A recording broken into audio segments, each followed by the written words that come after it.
Electromagnetic wave এবং ম্যাটারের মধ্যে যে ইন্টারাকশন হয় তার একটা প্রিলিমিনারি আইডিয়া এখানে আলোচনা করা হলো। আজকে যেটা আমরা পড়ব সেটা হচ্ছে স্পেকট্রোস্কোপির ইন্ট্রোডাকশন এবং স্পেকট্রোস্কোপি কি কাজে লাগে। স্পেকট্রোস্কোপি হচ্ছে কাজে লাগে, এটা হচ্ছে একটা জাস্ট টুল, যেটা যে যন্ত্রের সাহায্যে আমরা মলিকিউলের বিভিন্ন রকম স্ট্রাকচার ডিটারমাইন করতে পারবো, ডিফারেন্ট টাইপ অফ মলিকিউলসের তাদের প্রপার্টি সম্পর্কেও আমাদের একটা ধারণা তৈরি হবে। তো এটা একটা ফিজিক্যাল কেমিস্ট্রির একটা ব্রড একটা এরিয়া। তো এখানে স্পেকট্রোস্কোপি বেসিক্যালি দুটো জিনিস নিয়ে ডিল করে, একটা হচ্ছে ইলেকট্রোম্যাগনেটিক ওয়েভ আর একটা হচ্ছে ম্যাটার। ইলেকট্রোম্যাগনেটিক ওয়েভটা জেনারেলি ফিজিক্সে ইলেকট্রোম্যাগনেটিক ওয়েভ সম্পর্কে বেসিক আমরা ধারণাগুলো অলরেডি পড়ে এসেছি। আর ম্যাটার হচ্ছে যে কোনো পোলার মলিকুল নিতে পারি বা নন পোলার মলিকুল নিতে পারি, যে কোনো ধরনের আমরা ম্যাটার নিতে পারি। বেসিক্যালি ফিজিক্স যখন কেমিস্ট্রির উপর গিয়ে পড়ছে, আলটিমেট যে আউটকামটা বেরিয়ে আসছে সেটা হচ্ছে ফিজিক্যাল কেমিস্ট্রি, যেটাকে স্পেকট্রোস্কোপি চ্যাপ্টারের মধ্যে রাখা হয়েছে। তো তাহলে এখন দেখা যাক ফিজিক্স যদি কেমিস্ট্রির উপর পড়ে তাহলে সেক্ষেত্রে কি হতে পারে। তো এই যে ফিজিক্স যে কেমিস্ট্রির উপর পড়ছে তার সেটা জানার আগে জানতে হবে ইলেকট্রোম্যাগনেটিক ওয়েভটা কি। এই নামটার মধ্যে দেখতে পাচ্ছি দুটো পার্ট আছে, একটা ইলেকট্রিক ওয়েভ আর একটা হচ্ছে ম্যাগনেটিক ওয়েভ। তাহলে ইলেকট্রিক ওয়েভ আর ম্যাগনেটিক ওয়েভ কিভাবে থাকে আমি এখানে একটা ড্র করার চেষ্টা করেছি, যদিও খুব একটা ভালো হয়নি। তো এরা হচ্ছে বেসিক্যালি 90 ডিগ্রি অ্যাঙ্গেল করে থাকে দুজনে, ইলেকট্রিক ফিল্ড আর ম্যাগনেটিক ফিল্ড দুজনে 90 ডিগ্রি অ্যাঙ্গেল করে থাকে। এই ইলেকট্রিক ফিল্ড যদি এদিকে হয়, ম্যাগনেটিক ফিল্ড যদি এদিকে হয়, ডিরেকশন অফ প্রপাগেশন হচ্ছে এদিকে হবে, মানে ওয়েভটা এইদিকে যাবে, ইলেকট্রিক ফিল্ড এদিকে থাকবে, ম্যাগনেটিক ফিল্ড এদিকে থাকবে, তার মানে 90 ডিগ্রি হলো দুজনে। এবং এদের সাথে বা এই ডিরেকশন অফ প্রপাগেশন মানে এক্স ওয়াই জেড করে যদি আমরা ভাবি, সবাই প্রত্যেকে তিনটে টার্মই হচ্ছে একে অপরের সাথে 90 ডিগ্রি অ্যাঙ্গেল করে থাকবে। মানে এটা যদি ওয়াই হয়, এটা যদি জেড হয়, এটা যদি এক্সটা যদি ডিরেকশন অফ প্রপাগেশন হয়, ওয়াইটা যদি ম্যাগনেটিক ফিল্ড হয়, আর জেডটা যদি ইলেকট্রিক ফিল্ড হয়, দেখো প্রত্যেকের সঙ্গে 90 ডিগ্রি অ্যাঙ্গেল করে আছে। এখানে আমি একটা ছবি দেখাচ্ছি, আরো ব্যাপারটা ক্লিয়ার হয়ে যাবে। দেখো রেড কালারটা হচ্ছে ইলেকট্রিক ফিল্ড আর ব্লু কালারটা হচ্ছে ম্যাগনেটিক ফিল্ড। এখান থেকে ছবিটা দেখে বুঝতে পারছো যে তোমরা মোটামুটি কোরিলেট করতে পারছো যে বিষয়টা কি।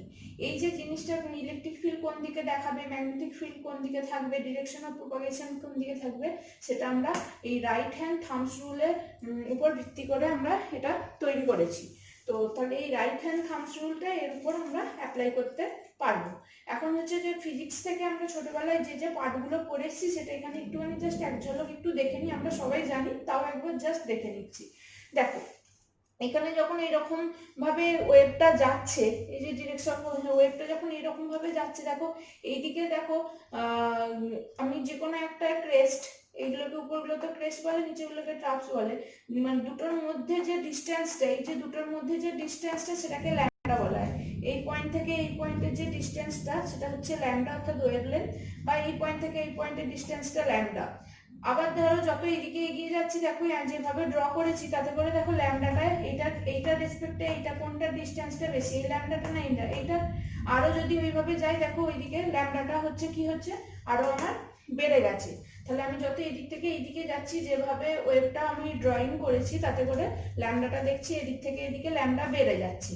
তাহলে ল্যামডা তো আবার নিউ এর সাথে বা এনার্জির সাথে ইনভার্সলি প্রপোর্শনাল, তাহলে এদিক থেকে এদিকে ল্যামডা বাড়লে নিউ আর এনার্জিটা কি হবে, কমে যাবে। তাহলে এইদিকে যেটা আছে সেটা হচ্ছে হাই ফ্রিকোয়েন্সির ওয়েভ, আর ওইদিকে যেটা আছে সেটা হচ্ছে লো ফ্রিকোয়েন্সির ওয়েভ। এরপরে আমরা যেটা ল্যামডা ছাড়াও এখানে আমি আরো দুটো টার্ম পাচ্ছি, সেটা হচ্ছে ফ্রিকোয়েন্সি। ফ্রিকোয়েন্সিটা কি, ধরো এইখান থেকে এইখানটা তো একটা সাইকেল, এখান থেকে এসে ও যেটা এলো একটা সাইকেল কমপ্লিট করলো, এই ফ্রিকোয়েন্সি ডেফিনিশনটা কি ছিল, 1 সেকেন্ডে এরকম যতগুলো সাইকেল কমপ্লিট করবে। তাহলে এইখান থেকে এইটা যে সাইকেলটা কমপ্লিট করতে যে টাইম লাগছে, একইভাবে আমি যদি বলি এইখান থেকে যদি ধরি, এইখান থেকে গিয়ে এখান থেকে এই যে সাইকেলটা এখান থেকে এইটা এই ডিস্টেন্সটা কভার করতে, এই সাইকেলটা কমপ্লিট করতে তাহলে বেশি টাইম লাগবে, তার কারণে ডিস্টেন্সটা বেশি, ল্যামডাটা বেশি। তাহলে সেই জন্য আমি দেখতে পাচ্ছি এদিক থেকে যত এদিকে যাবো তার ফ্রিকোয়েন্সি বাড়ছে, এবং এই অ্যাম্পলিটিউড এখান থেকে যে এই যে পোর্শনের অ্যাম্পলিটিউডটা সেটা হচ্ছে যে কম, আর ওইদিকে দেখো অ্যাম্পলিটিউড হচ্ছে সব থেকে বেশি। তো এখন এই জিনিসটা আমরা ফিজিক্সে পড়ে এসেছি এবং তাহলে আমরা এখান থেকে পেলাম যে ল্যামডা যদি ওই দিক থেকে ওইদিকে বাড়ে, এদিক থেকে ওইদিকে গেলে ফ্রিকোয়েন্সি আর এনার্জি কি হয়ে যাবে, কমে যাবে। এখন এই জিনিসটা কেন বললাম না, এই জিনিসটাকে কোরিলেট করতে হবে স্পেকট্রোস্কোপি। বিভিন্ন রকমের স্পেকট্রোস্কোপি আছে যেগুলো আমাদের প্রত্যেকটা একটা একটা করে পড়তে হবে, যেগুলো তোমাদের সিলেবাসে আছে। সেগুলো এই ভাইব্রেশন, রোটেশন, এনএমআর, এইগুলো সিলেবাসে আছে। তো আমাকে যেটা এটার সাথে আমি যেটা কোরিলেট করব সেটা দেখো, আমি কি বলেছি যে এই দিকে যে ফ্রিকোয়েন্সি হচ্ছে সেটা কি হাই ফ্রিকোয়েন্সি। তাহলে এখানেই হচ্ছে যে এই যে ইলেকট্রোম্যাগনেটিক ওয়েভ, এটাকে এতগুলো পার্টে ভাগ করে 1 2 3 4 5 6 ধরনের ইলেকট্রোম্যাগনেটিক ওয়েভ আছে। কিসের বেসিসে এই 6 ধরনের ইলেকট্রোম্যাগনেটিক ওয়েভকে ভাগ করেছি না ফ্রিকোয়েন্সির বেসিসে, যেটা হার্টজ ইউনিটে রেখেছি। আচ্ছা, যত আমরা এই দিক থেকে এদিকে যাব তত কি হবে বলেছি, ফ্রিকোয়েন্সি ডিক্রিজ করবে। দেখো 3 × 10⁻18 থেকে 20 রেঞ্জে গামা রে যদি ইলেকট্রোম্যাগনেটিক ওয়েভ হচ্ছে গামা রে এর নাম, তারপরে দেখো কমে গেছে 16 থেকে 18, তারপর আবার কমে গেছে 14 থেকে 16। তার মানে এই দিক থেকে যত এইদিকে যাচ্ছি তত ফ্রিকোয়েন্সি কমছে। যদি উল্টোটা ভাবি, এই দিক থেকে যদি এদিকে আসি তাহলে কি হবে, আমার ফ্রিকোয়েন্সি বাড়ছে। তাহলে দেখো আমি কোন দিক থেকে আমি বেশির দিকেই যাচ্ছি। ধরো ফার্স্ট যে আমরা ইলেকট্রোম্যাগনেটিক ওয়েভ পাচ্ছি রেডিও ওয়েভ, যেটা কম ফ্রিকোয়েন্সি 3 × 10⁻6 থেকে 3 × 10⁻10 হার্টজ, এই ইউনিটটা হার্টজে আছে। তাহলে এখানে কোন স্পেকট্রোস্কোপি স্টাডি করা হয়, এনএমআর স্পেকট্রোস্কোপি স্টাডি করা হয়। তারপর এটা তোমাদের সিলেবাসে আছে, পড়তে হবে। তারপরে দেখো 10 এর পর কি থেকে 10 থেকে 12 মনে রাখার খুব সহজ উপায়, প্রথমটা 6 আর 10 চারটে পার্টে আছে, মানে চারটে এগিয়ে আছে, 6 আর 4 10। এখানে দেখো 10 আর 2 12, মানে 10⁻10 থেকে 10⁻12। এরপর আবার এখান থেকে 10 থেকে 10⁻14 হচ্ছে ইনফ্রারেড, মানে আইআর শর্টে বলা। এখানে ভাইব্রেশনাল স্পেকট্রোস্কোপি স্টাডি করা। এটা হচ্ছে যে মাইক্রোওয়েভ ইলেকট্রোম্যাগনেটিক ওয়েভটার নাম মাইক্রোওয়েভ, এখানে রোটেশনাল স্পেকট্রোস্কোপি স্টাডি করা হয়। তারপরে আবার 10⁻12 to 14 হচ্ছে ভাইব্রেশনাল স্পেকট্রোস্কোপি স্টাডি করা হয়। কি ইলেকট্রোম্যাগনেটিক ওয়েভ ইউজ করা হয় না, ইনফ্রারেড আইআর।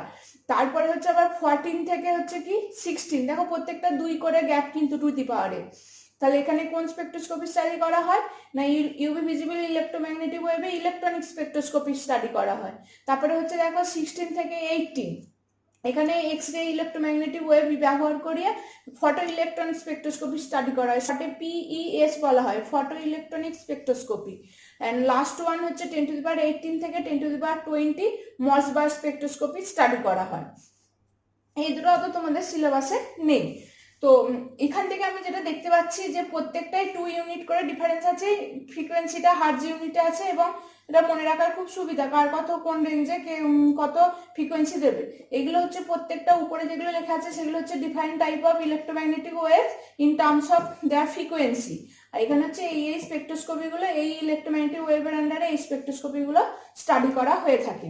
বেসিক একটা ইমেজ একটা দিয়ে দিই যে কোন স্পেকট্রোস্কোপিতে কি চেঞ্জ দেখতে পাই আমরা। এনএমআর স্পেকট্রোস্কোপিতে নিউক্লিয়ার স্পিনের একটা চেঞ্জ দেখতে পাবো, মানে গ্রাউন্ড থেকে এক্সাইটেড স্টেটে যাবে। রোটেশনাল স্পেকট্রোস্কোপিতে যে কোনো একটা ধরো নন পোলার বা পোলার মলিকিউল নিচ্ছে, আমি এক্ষুনি আসছি, সেটা যদি সে তো রোটেট করতে পারে এই মাইক্রোওয়েভ ফ্রিকোয়েন্সি লাইট ফেললে, ওয়েভ ফেললে, তাহলে সেখানে রোটেশনাল স্পেকট্রোস্কোপি কেউ হয়তো স্ট্রেচ করছে বা কেউ হচ্ছে বেন্ডিং করছে, ভাইব্রেশন হতে পারে, তাহলে তখন সেই ভাইব্রেশনকে স্টাডি করতে গেলে ইনফ্রারেড। যদি কারোর ভ্যালেন্স ইলেকট্রনকে যদি গ্রাউন্ড থেকে এক্সাইটেড ট্রানজিশন ঘটাতে চায়, ভ্যালেন্স ইলেকট্রন যদি স্টাডি করতে চায় তাহলে হচ্ছে UV visible magnetic wave use করতে হবে। যদি ভ্যালেন্স ইলেকট্রন বাদে যদি ইনার ইলেকট্রনগুলো আমরা স্টাডি করতে চাই তাহলে সেক্ষেত্রে এক্সরে লাইট ফেলতে হবে, আরও হাই ফ্রিকোয়েন্সি লাইট ফেলতে হবে, তবে এক্সরে স্টাডি করতে পারবো ইনার ইলেকট্রনগুলো। আর নিউক্লিয়ার কনফিগারেশন মানে হচ্ছে যে গামা রে পাঠাতে হবে, তবে আমি নিউক্লিয়ার কনফিগারেশন স্টাডি করতে পারবো, যেটাকে মসবার স্পেকট্রোস্কোপির আন্ডারে রাখা হয়েছে। তো তোমাদের যেগুলো এইগুলো হচ্ছে যে তোমাদের ডিটেলসে কিন্তু জানতে হবে। অর্গানিকে এটাও তোমরা হয়তো পড়েছো। এখন ব্যানুয়েলের বইতে যে ছবিটা আছে সেটা আমি এখানে একটুখানি দেখাচ্ছি, যেটা দেখে নেবে কোথায়, মানে একদম এইরকম সেম টাইপেরই করা আছে, সেটা আমি দিয়েছি। এখন আমার প্রশ্ন হচ্ছে, ছবিটা দেখার পরে দেখো, প্রশ্ন হচ্ছে যে এই যে ইলেকট্রোম্যাগনেটিক ওয়েভটা যে ম্যাটারের উপর পড়ছে সেটা কীরকম হবে, মানে পড়লে কি ঘটনা ঘটবে বা কি ধরনের এক্সপ্লানেশন আমরা পেতে পারি, কি ধরনের স্পেকট্রোস্কোপি পেতে পারি, সেটা আমরা একটুখানি ডিসকাস করব। এখন ক্লাসিক্যাল ওয়ার্ল্ডে সব কিছু কিন্তু ফিক্সড নয়, কোয়ান্টাম ওয়ার্ল্ডে কিন্তু সব কিছু ফিক্সড, অর্থাৎ সব কিছু কোয়ান্টাইজড। কথাটার মানে কি? মানে হচ্ছে আমি এখানে যে ইলেকট্রোম্যাগনেটিক ওয়েভ আর ম্যাটারের যে ইন্টারাকশনটা পড়ছি, কেন কোয়ান্টাইজড বলছি? ধরো এখানে এবি একটা নন পোলার মলিকিউল নিয়েছি, এর উপর আমি ইলেকট্রোম্যাগনেটিক ওয়েভ এইচ নিউ ফেলছি। এখন আমি কত ফ্রিকোয়েন্সি ফেলছি সেটা আমি বলছি না, কোন ইলেকট্রোম্যাগনেটিক ওয়েভ ফেলছি আমি সেটা বলছি না। যদি আমি 3 × 10⁻⁶ থেকে 10⁻10 ওই ফ্রিকোয়েন্সির রেঞ্জে এই এইচ নিউ এই ফ্রিকোয়েন্সিটা আমি লাইট ফেলি, তাহলে সেক্ষেত্রে আমরা এনএমআর স্পেকট্রোস্কোপি স্টাডি করতে পারবো। সেই এই ফ্রিকোয়েন্সি 3 × 10⁻⁶ থেকে 10⁻10 রেঞ্জে লাইট ফেলে, ইলেকট্রোম্যাগনেটিক ওয়েভ ফেলে কখনোই আমরা তার ভাইব্রেশনাল স্পেকট্রোস্কোপি স্টাডি করতে পারবো না। তার কারণটি, তোমাদের মনে হচ্ছে যে যেহেতু ওখানে ফ্রিকোয়েন্সি মানে এনার্জিটা কম এনার্জি লাইট ফেলছি, তাই সে ভাইব্রেশনাল স্পেকট্রোস্কোপি দিতে পারছে না। তাহলে এটা কি করা সম্ভব? 3 × 10⁻16 থেকে 10⁻18 আমি লাইট ফেললাম, এক্স রে লাইট ফেললাম, ইলেকট্রোম্যাগনেটিক ওয়েভ ফেললাম, তাহলে আমি কি এনএমআর স্পেকট্রোস্কোপি পাবো? সেক্ষেত্রেও পাবো না, কারণ এটা তো অনেক হাই, এটা তো অনেক হাই ভ্যালু দিয়েছি। তাহলে আমার এনএমআর স্পেকট্রোস্কোপি স্টাডি করতে গেলে ঠিক পার্টিকুলার ওই রেঞ্জেরই লাইটের ওয়েভ লাইট আমাকে ফেলতে হবে, 10⁻6 থেকে 10⁻10 হার্জ ফ্রিকোয়েন্সিরই ওয়েভ আমাকে ফেলতে হবে। অর্থাৎ বিষয়টা এরকম, যদি মানে কোয়ান্টাম ওয়ার্ল্ডের রুলসটা কিরকম, ধরো আমি তোমার কাছ থেকে 49 টাকা আমি ধার নিয়েছিলাম, তুমি আমাকে টাকা দিতে এলে, দিয়ে দিলা 50 টাকা, তাহলে আমি সেই টাকা নেব না। এটা হচ্ছে কোয়ান্টাম ওয়ার্ল্ডের রুল, আমি 49 টাকাই নেবো, 50 টাকা নেবো না, 1 টাকাও বেশি নয় 1 টাকাও কম নয়। বা তুমি আমাকে 51 টাকা দিলে, আমি কিন্তু 51 টাকা নেব না, আমি নেব 49 টাকায়, মানে কমও নেবো না বেশিও নেবো না, 48 টাকাও নেবো না 50 টাকাও নেবো না, আমাকে 49 টাকাই দিতে হবে। এটাই হচ্ছে কোয়ান্টাম ওয়ার্ল্ডের রুল, যত যেটা প্রয়োজন পার্টিকুলার সেই ঠিক তত ফ্রিকোয়েন্সি লাইটটাই আমাকে ফেলতে হবে। এখন তাহলে বলতে পারো যে এটা তাহলে কোয়ান্টাইজড হলো কি করে? এখানে তো একটা এই রেঞ্জের মধ্যে 10⁻6 থেকে 10⁻10 মধ্যে আমি যদি 10⁻7 এর ফ্রিকোয়েন্সি ফেলি তাহলেও এনএমআর দেবে একটা মলিকিউল, আবার যদি 10⁻8 এ ফেলি তাহলেও তো এনএমআর দেবে। তাহলে তো এখানে তো ভ্যালুটা তো ফিক্সড হচ্ছে না ফ্রিকোয়েন্সি, না এখানে ভ্যালুও কিন্তু ফিক্সড, ডিফারেন্ট মলিকুলের জন্য এনএমআর এর জন্য ডিফারেন্ট ফ্রিকোয়েন্সির NMR radio wave frequency light লাগবে। মানে এবি মলিকুলের জন্য যদি 10⁻7 হার্জ ফ্রিকোয়েন্সি লাইট লাগে, তাহলে সাপোজ ধরো এসি একটা আলাদা নন পোলার মলিকিউল, তার জন্য হয়তো 10⁻8 লাগছে। এনএমআর স্পেকট্রোস্কোপি যে কোনো মলিকিউলের এই রেঞ্জেই থাকবে, কিন্তু কোনো একটা পার্টিকুলার মলিকিউলের জন্য তার ফ্রিকোয়েন্সিটা, রেডিও ওয়েভের ফ্রিকোয়েন্সিটা কিন্তু ফিক্সড হবে, অর্থাৎ কোয়ান্টাইজড হবে। শুধুমাত্র এনএমআর এর জন্য নয়, এটা সবার জন্যই প্রযোজ্য। সাপোজ ধরো তাহলে এই যে আমি 10⁻6 থেকে 10⁻10 রেঞ্জের যে কোনো একটা ফ্রিকোয়েন্সি লাইট আমি এখানে ফেললাম, ধরো সেটাই, তাহলে এই যে এবি মলিকিউলের যে নিউক্লিয়াসের স্পিন আছে, এটা হচ্ছে এনএমআর স্পেকট্রোস্কোপি দেবে। যদি এখন মলিকিউলটা রোটেশন করতে পারে, এই যে মলিকিউলটা বিটা এদিকে চলে আসতে পারে, এটা এরকম ঘুরতে পারে, রোটেশন করতে পারে, বা এরকম বন্ড বরাবর রোটেট করতে পারে, তো এই রোটেশনাল স্পেকট্রোস্কোপি যদি আমরা স্টাডি করতে চাই তাহলে কিন্তু আমাকে এই রেঞ্জের লাইট ফেলতে হবে, অর্থাৎ মাইক্রোওয়েভে। সেক্ষেত্রে রেডিও ওয়েভ ফেললেও তো এমনি কম ফ্রিকোয়েন্সি হবে না, বা ইনফ্রারেড ফেললেও হবে না, বেশি ফ্রিকোয়েন্সি ফেললেও হবে না, এক্স্যাক্ট আমার যেটা প্রয়োজন ঠিক সেই অ্যামাউন্টের ফ্রিকোয়েন্সি লাইট ফেলতে হবে।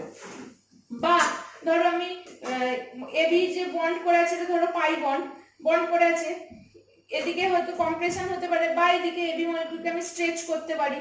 তো এই ধরনের যদি মানে ভাইব্রেশন যদি আমরা স্টাডি করতে চাই মলিকিউলের মধ্যে, তখন আমাকে ইনফ্রারেড ফ্রিকোয়েন্সি লাইটই ফেলতে হবে, ইলেকট্রোম্যাগনেটিক ওয়েভ ইনফ্রারেডই ফেলতে হবে, এবং পার্টিকুলার ফ্রিকোয়েন্সি, তবেই সেই লাইটটা অ্যাবজর্ব করবে। বা ধরো রোটেশন হলো, এনএমআর হলো, ভাইব্রেশন হলো, ধরো ইলেকট্রন, বাইরে যে ইলেকট্রন গুলো আছে তুমি যদি তার ট্রানজিশন দেখতে চাও বা এই পাই ইলেকট্রন যেগুলো ট্রানজিশন যদি দেখতে চাও, তখন তোমাকে কিন্তু এই রেঞ্জে ইউভি ভিজিবল রেঞ্জে লাইট ফেলতে হবে। প্রত্যেকটা মলিকুলের জন্য প্রত্যেকটা ট্রানজিশন হচ্ছে ফিক্সড। তার মানে এখানে যে মেন কথাটা হচ্ছে কোয়ান্টাম ওয়ার্ল্ডের জন্য কোয়ান্টাইজড কথাটা মানে হচ্ছে কোয়ান্টাম ওয়ার্ল্ডে সবকিছু ফিক্সড করে দেওয়া আছে, সেখানে কোনো কিছু কন্টিনিউয়াস নেই যে 1 থেকে 2 এর মধ্যে হবে। যেমন ক্লাসিক্যালে 1 থেকে 2 এর মধ্যে একটা 1, 1.5, 1.7, 2 এরকম হতে পারে, কিন্তু কোয়ান্টাম ওয়ার্ল্ডে 1, 1 না হলে 2, 2 না হলে 3 এরকম হতে হতে যাবে, ইন্টিজার ভ্যালু ওয়াইজ হতে হতে যাবে।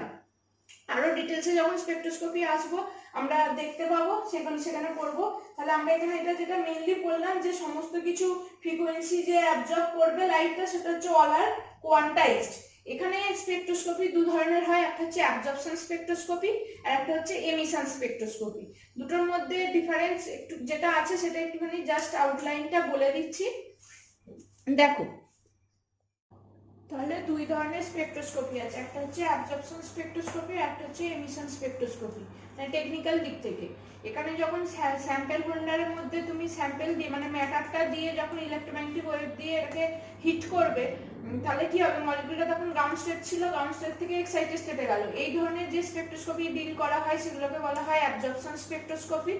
আর যখন তুমি কোনো মলিকিউলকে স্যাম্পল হোল্ডারের মধ্যে নিয়েছো, অর্থাৎ ম্যাটারকে স্যাম্পল হোল্ডারের মধ্যে নিয়েছো, নিয়ে এবার এর মধ্যে ইলেকট্রোম্যাগনেটিক ওয়েভ ফেলার পরে যা অ্যাবজর্ব করার পরে এবার কিছুটা এমিট করবে ওয়েভ, ইলেকট্রোম্যাগনেটিক ওয়েভ। সেই ইলেকট্রোম্যাগনেটিক ওয়েভ দিয়ে যে স্পেকট্রোস্কোপি স্টাডি করা হবে সেটা হচ্ছে এমিশন স্পেকট্রোস্কোপি। যেমন হচ্ছে ফ্লুরোসেন্স স্পেকট্রোস্কোপি, ফ্লুরোসেন্সের তোমরা নাম শুনেছো, ফ্লুরোসেন্স স্পেকট্রোস্কোপি। অর্থাৎ মলিকুলটা কি হয়েছে দেখো, এখানে গ্রাউন্ড স্টেটে ছিল মলিকুলটা, একে এইচ নিউ ফেলে এক্সাইটেড স্টেটে নিয়ে যাওয়া হয়েছে, ওই অ্যাবজর্পশন করিয়ে এক্সাইটেড স্টেটে নিয়ে যাওয়া হয়েছে।